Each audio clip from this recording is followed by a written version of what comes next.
Warigani mtazamaji wa The Rain Media, tunahakikisha kuwa tunakuhabarisha kutoka nje na ndani ya Tanzania. Irani yakanusha dai la Trump kwamba itahamisha uranium kwenda Marekani.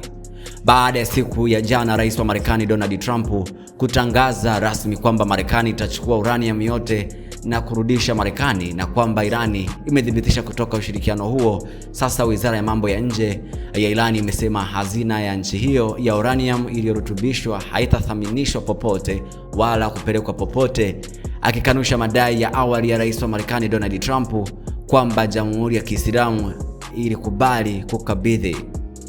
Hata hivyo, Spika wa Bunge la Irani Mohammad Bagher Ghalbaf amezidi kumshutumu Rais wa Marekani Donald Trump kwa kutoa madai kadhaa ya uongo kuhusu hali ya mlango wa bahari wa Hormuz na uranium iliyothibitishwa ya taifa la Irani. Katika chapisho la X, zamani kama Twitter, mapema asubuhi ya leo Jumamosi, Rais wa Marekani alitoa madai 7 katika muda wa saa moja, ambayo 7 ilikuwa ya uongo. Gafi aliandika, hawakushinda vita na uongo huu na uhakika hawatafika popote katika mazungumzo. Pia Gafi aliwataka na kuhimiza watu wote duniani kusoma habari za kweli na sahihi za mazungumzo. Katika mahojiano ya hivi karibuni ya msemaji wa Wizara ya Mambo ya Nje, uranium inarutubishwa na Irani haitasaminishwa popote wala kupelekwa popote.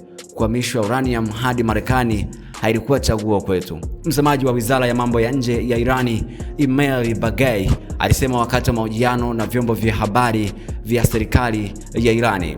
Awali Trump aliambia shirika la habari la Reuters kwamba vumbi la nyuklia la Irani litapatikana hivi karibuni, litachotwa lote na kupelekwa Marekani.